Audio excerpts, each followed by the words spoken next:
Korean বিনিয়োগকারীদের corporate সামাজিক দায়বদ্ধতা, সিএসআর কার্যক্রম ও বিনিয়োগ নিয়ে বিকেলে এই সেমিনারের আয়োজন করে কোরিয়ান দূতাবাস।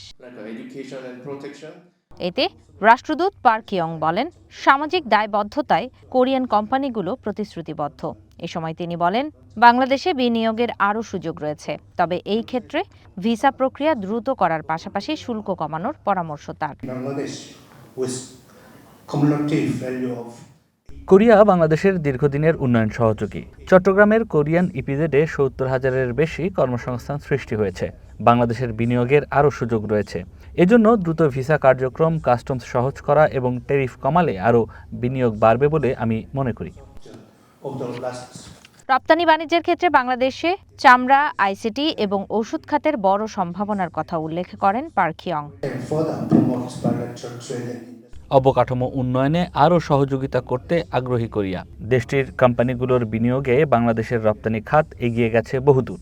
বাংলাদেশের পণ্য দেশটিতে রপ্তানিরও সম্ভাবনা রয়েছে। বিশেষ করে চামড়া, আইসিটি ও ওষুধ খাতে রপ্তানিতে বড় সম্ভাবনা রয়েছে।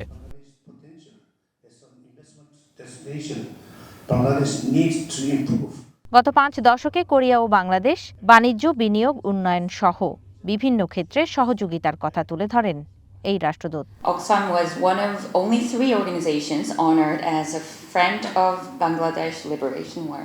We have 3 program priorities. One, economic empowerment, which supports livelihoods, microfinance, and skills development, and education, including formal education through sponsorship and vocational training for vulnerable women. সেমিনারে জানানো হয়, ব্যবসায়িক বিনিয়োগ ছাড়াও 114টি কোরিয়ান প্রতিষ্ঠান বাংলাদেশে 257টি অবকাঠামোগত উন্নয়নে সহায়তা করেছে। এই বিনিয়োগকারীদের সিএসআর কার্যক্রম এই দেশে ইতিবাচক প্রভাব ফেলছে বলে মনে করে দক্ষিণ Korea. ঝুমি Rahman, one news, Dhaka.